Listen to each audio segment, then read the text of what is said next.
What's the difference between tasty fried taters and terribly tasteless tubers? If you don't watch this, you'll never know. Technically, you could use any potato to create fries, but they wouldn't always be very good fries. If you want really tasty fries, you need to pay attention to the type of potatoes you use. The russet potato is the gold standard because of its starchy center. Cooking the potatoes forces the cells in the russet to separate, which is what provides the texture when you bite down on a fry. Russets are very dry, too, meaning there isn't much moisture inside the potato that can interfere with the frying process and drag it out. Moisture is either released as steam or absorbed into the surface of the potato piece, and too much moisture means you have to fry the potato for too long a time to get all that moisture out. By the time you're done, the fry is too far gone to be worth eating. Russets come in a couple of varieties, namely the russet Burbank and russet Norcota. You may have heard of the Kennebec potato as the potato of choice for In-N-Out, but the Idaho Potato Commission says they're rather uncommon. Other varieties that work well for fries are the Binchi and Yukon Gem, as well as the Yukon Gold and Gold Rush varieties. How many recipes have you seen where the instructions say to cut ingredients into pieces that are the same size? That's because you want the pieces to cook evenly.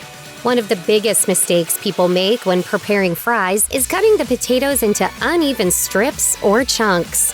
When you cook pieces of food, be it in oil, boiling water, or even the heat of a dry oven, the heat will work on all of the pieces at the same time. The smaller the piece, the faster it will cook. Whatever cut you decide to make, you want the pieces to be even. It also helps if they're on the smaller side because frying cooks food very quickly, and the outer portions of a large chunk of food will cook much more quickly than the interior of the chunk. This results in either undercooked or overcooked food. Soaking or rinsing the raw cut potato pieces before cooking is recommended to remove extra starch. That's because starch on the surface of each piece can block the sugars in the potato from reacting with the oil and creating the brownish color that you want your finished fries to have. The U.S. Food and Drug Administration recommends soaking potato pieces in water for 15 to 30 minutes, as that appears to reduce the amount of acrylamide, a potential carcinogen. Once the soaking and rinsing are over, you need to dry each potato piece completely. If you don't, you end up with extra moisture that interferes with the frying process, and that extra moisture on the surface of the food can cause hot oil to splatter. Some people recommend using salted water. The other says to use plain water. It's recommended that you use salted water because the salt helps draw out more moisture from the potato pieces. However, if the Idaho Potato Commission says the added salt can ruin the frying oil rather quickly, and as the oil is relatively expensive, you're better off conserving the oil you use. Here's where making fresh fries at home can get complicated. Really good fries are cooked twice, with the first cooking being more of a blanching rather than a drawn-out full frying session. The processes are straightforward, but there are enough variations on what you can do to cook fresh fries that, at first, you might feel overwhelmed. What am I gonna do? What am I gonna do? Relax. Here are your options. Blanch for a few minutes in hot oil that is slightly cooler than the oil you use for your second fry. You can parboil the fries in water with salt, lemon juice, and baking soda. Or give the raw fries a hot water bath spiked with vinegar, which will cook them slightly, followed by a very fast dip in very hot oil. Make sure to remember to dry the potato pieces first before the second frying session. One other very common mistake is to grab whatever cooking oil is available and dunk a bunch of potato pieces in it. The oil you use is a critical link in the chain of cooking fries. The wrong oil can result in everything from bad-tasting food to a terrible-smelling kitchen, not to mention an increased amount of free radicals.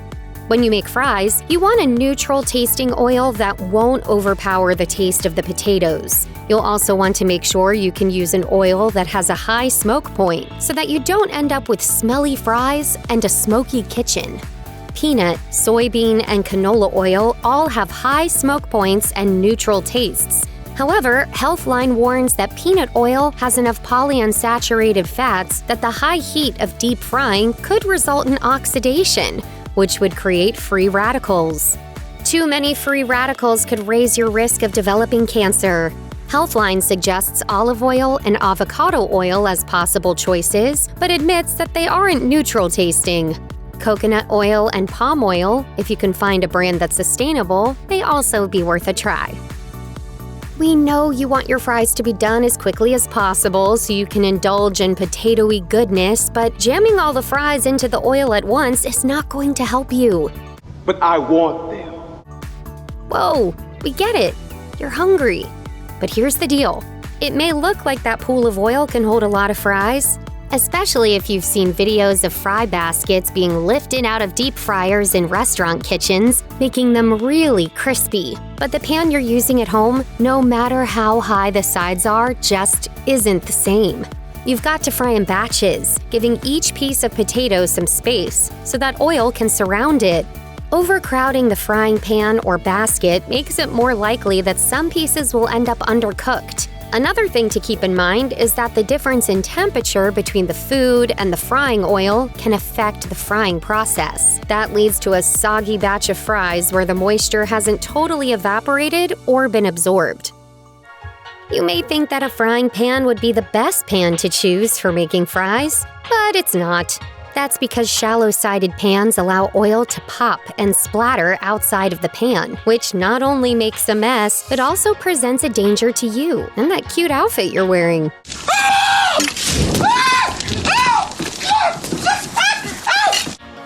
So, in order to save yourself the pain and frustration of third-degree burns, you're gonna want a pot with high sides when you deep fry anything, including fries. And make sure to keep a lid nearby in case you need to put out a grease fire. When you find your perfect pot for frying, don't fill it more than halfway full with oil. As the oil heats up and the food in that oil creates bubbles, the oil will rise. You want at least 4 inches of extra space above the surface of the oil to account for this expansion. Are you determined to give your fries the best salty flavor you can? Then be very careful when you add salt. A mistake people tend to make is adding salt at the wrong time, either as part of the initial cold soaking or at the wrong point after the frying is done. You already know not to salt the water as the potatoes soak. This is because that extra salt can make oil break down faster, and it makes the oil taste salty as well, which transfers to the additional batches of potato pieces that you'll be frying. Rather than giving the fries a nice salty taste, the salty oil just makes everything seem much too salty. Adding salt after frying can actually be a bit dangerous. You see, if you add the salt right after you take the fries out of the oil, the salt can cause popping and splattering. Instead, take the fries out and place them on something that will absorb the extra oil first. Then add salt when the fries have dried off a bit, but while they're still hot. But don't make the mistake of waiting until the fries cool down because the salt will not stay on the potato.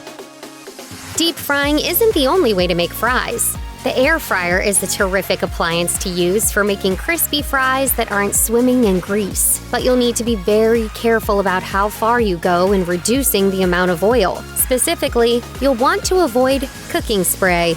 Using cooking spray, stuff like Pam, is a fast way to grease a baking dish or cookie sheet. The speed with which you can do this means you can reduce the amount of fat you're adding to a recipe. That's great if you're trying to cut calories, but cooking sprays react badly with air fryers. One problem is that the additives in cooking sprays can make the non-stick coating in an air fryer basket peel off. The last thing you want when you remove that fryer basket is to find those flakes now coating your food. Instead, you can spray regular oil in the basket with an oil sprayer, which is literally a spray bottle made for cooking oil. You can get empty bottles that you fill, or buy pre-filled bottles with specific types of cooking oil in them. What if you've decided to forego deep frying and don't have an air fryer? There's always the oven, right? But then, if you're like a lot of other people, you end up with 2 mistakes for the price of 1. The first is dumping a pile of frozen French fries on a baking sheet and not organizing them into a single layer. Instead, what you should do is place the pieces in one layer, with nothing overlapping, and add a little space between them if you can. The second mistake is placing the pieces directly on a baking sheet. Even with a good layer of oil, this setup will leave you with soggy, steamed fries instead of the crispy, golden fries you'd longed for. As the potatoes cook in the oven, the moisture on the side against the baking sheet's surface will not be able to drip off the potato piece. Instead, you end up with each piece in its own little pool of moisture, which then evaporates and steams the food. Remember, in an oven, the fries aren't swimming in oil that can whisk that moisture away. The fries will be cooked but not crispy at all. Instead, place the potatoes on a cooling rack that you rest on the baking sheet. The moisture will drip away, leaving dry potato pieces that turn into crunchy fries. Not everyone wants to deal with washing and cutting potatoes. It's too much work. Exactly! And for those who can't be bothered, there are always frozen French fries. Frozen fries from the grocery store can be cooked to perfection if you know what to do. Unfortunately, many people make a mistake right away, thawing the fries first. In a way, that seems logical since you would think the ice all through the frozen fries would make them soggy. But according to the Idaho Potato Commission, it's the opposite. You want to cook frozen fries directly from a frozen state. When fries are frozen, they're already essentially cooked, and their outer surfaces have become crusts that seal the interior of the fry from external moisture, like cooking oil. That division is what keeps the interior so tasty, rather than letting it dissolve into a mess. When you let the fries thaw, you make that external crust soggy and very breachable. One more step to take when cooking frozen fries, especially in the oven, is to ensure they're fully coated with oil. It's recommended that you place the frozen fries in a plastic bag and then spray some cooking oil inside. Seal the bag well and knead it to spread the oil all over the fries. But do not use the bag the frozen fries came in. You'll need to seal the top to avoid oil leaking out.